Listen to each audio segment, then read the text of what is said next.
बड़ी पुरानी कहावत है, कहते हैं जब मुसीबत आती है तो चारों तरफ से आती है। ऐसा लगता है जैसे चीन के लिए सबसे बड़ी समस्या खड़ी हो गई है चारों तरफ से। जानेंगे क्या रिपोर्ट आया है जिसके कारण चीन की कमर ही टूट गई है। वापस से खड़ा होना चीन के लिए बहुत मुश्किल भरा होने वाला है। चीन की जनसंख्या 2023 में लगातार दूसरे साल कम हुई है। चीन के राष्ट्रीय सांख्यिकी ब्यूरो ने बुधवार को आंकड़े जारी करते हुए बताया कि 2023 में देश की जनसंख्या गिरकर 1.409 बिलियन हो गई है। आपको बता दें ये बीते साल यानी कि 2022 में 1.4118 बिलियन थी। एक साल में चीन की आबादी 27 लाख घटी है। अर्थव्यवस्था में गिरावट से जूझ रहे चीन में घटती आबादी से जनसांख्यिकी चुनौती गहरा रही है, जो दुनिया की दूसरी सबसे बड़ी अर्थव्यवस्था पर बहुत महत्वपूर्ण प्रभाव डालेगी। चीन की जन्म दर प्रति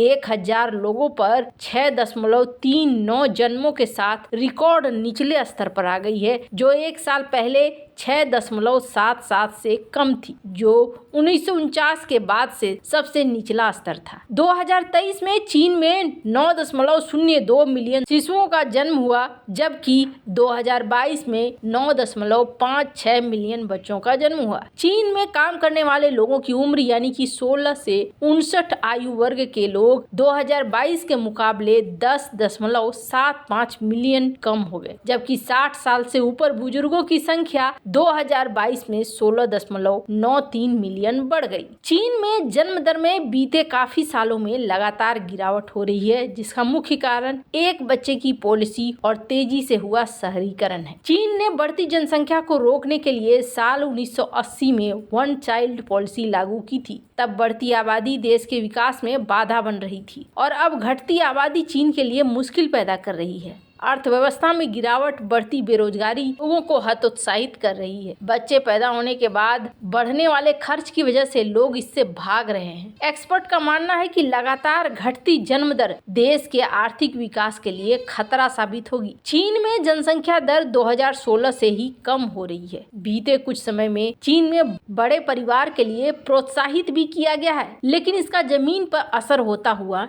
नहीं दिख रहा है। चीन में आबादी घटने का क्रम जारी रहा तो देश बूढ़ा हो जाएगा और काम करने वाले लोग घट जाएंगे। इससे चीन की इकोनॉमी पर बड़ा संकट आ जाएगा। खैर, चाइना में अभी एक नहीं कई सारी समस्याएं हैं जो लगातार चल ही रही हैं। स्क्रीन पर आप देख सकते हैं कर्ज के बोझ तले भी चाइना दबा हुआ है और जो कर्जा है उसकी इकोनॉमी में वो कर्जा बहुत ही ज्यादा है, चाहे वो जीडीपी की रेशियो में बोले या हाउस होल्ड बोले, नॉन फाइनेंशियल कॉरपोरेशन में बोले या गवर्नमेंट में बोले, कर्ज लगातार यहाँ पर बढ़ता हुआ ही दिख रहा है और ये चाइना के लिए सबसे बड़ी समस्या बन रही है। वैसे जहाँ एक तरफ ये सब कुछ हो रहा है, वहीं दूसरी तरफ एक लिस्ट आई है और ये लिस्ट है दुनिया के ताकतवर देशों की, ग्लोबल फायर रैंकिंग। और ये जो लिस्ट आप देख रहे हैं, इस लिस्ट में दिखाया गया है कि कौन सा देश टॉप पे है। यहाँ पर आप देख रहे हैं अमेरिका ने रूस और चीन की तुलना में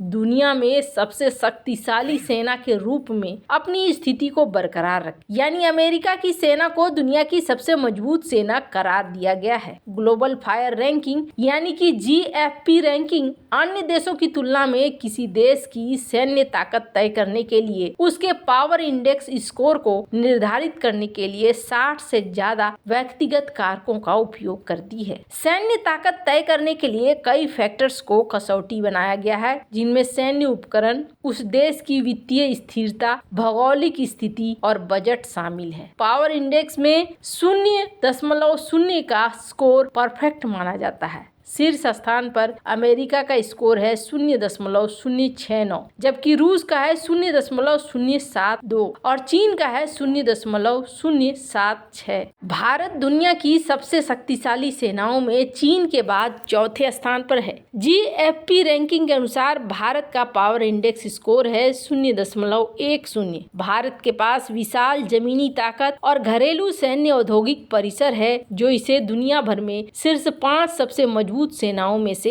एक बनाता है। इस लिस्ट को देखने से पता चलेगा कि साल 2022 में भी टॉप 4 में अमेरिका, रूस, चीन और भारत ही थे। वहीं भारत का पड़ोसी देश पाकिस्तान शक्तिशाली सेनाओं की लिस्ट में विश्व पर 9वें स्थान पर है। ग्लोबल फायर पावर रैंकिंग में दक्षिण कोरिया 5वें, यूनाइटेड किंगडम 6ठे और जापान 7वें स्थान पर है। वहीं इस लिस्ट में तुर्की और इटली 8वें और 10वें स्थान पर हैं। दूसरी तरफ भूटान के पास 6.3704 के पावर इंडेक्स हैं, जो दुनिया की सबसे कम शक्तिशाली सेना है। ग्लोबल फायर वार्षिक रक्षा समीक्षा के लिए कम से कम 145 देशों पर विचार किया गया और कई मानकों को ध्यान में रखते हुए इस लिस्ट को तैयार किया गया है। खैर, ये तो भारत की बढ़ती हुई ताकत को दिखला रहा है और हाल के दिनों में भारत ने अपनी ताकत को और भी ज्यादा बढ़ाया है। 10 टॉप के सबसे ज्यादा मजबूत देशों की बात करें तो उनमें 1 नंबर पे अमेरिका, दूसरे में रूस, तीसरे में चाइना, चौथे में भारत, 5वें में साउथ कोरिया, 6ठे में यूनाइटेड किंगडम, 7वें में जापान,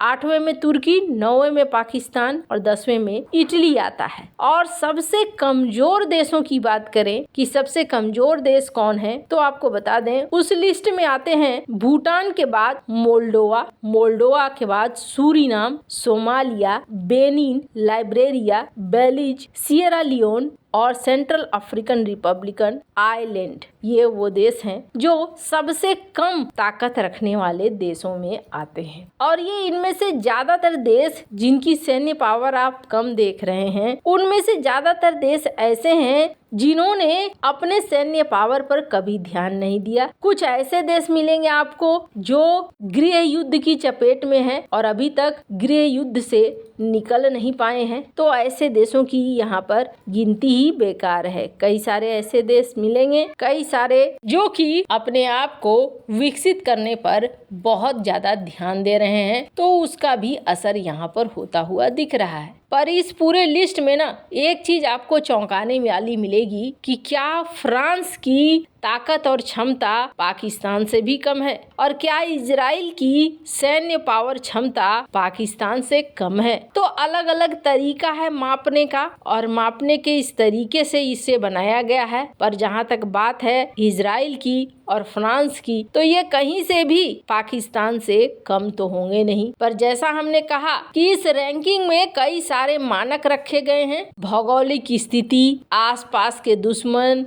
बजट, कई सारी चीजें हैं। खैर, इन सब मामले में आपकी क्या राय है, कमेंट कर जरूर बताएं। जल्द मिलते हैं अगले वीडियो में नई खबर के साथ।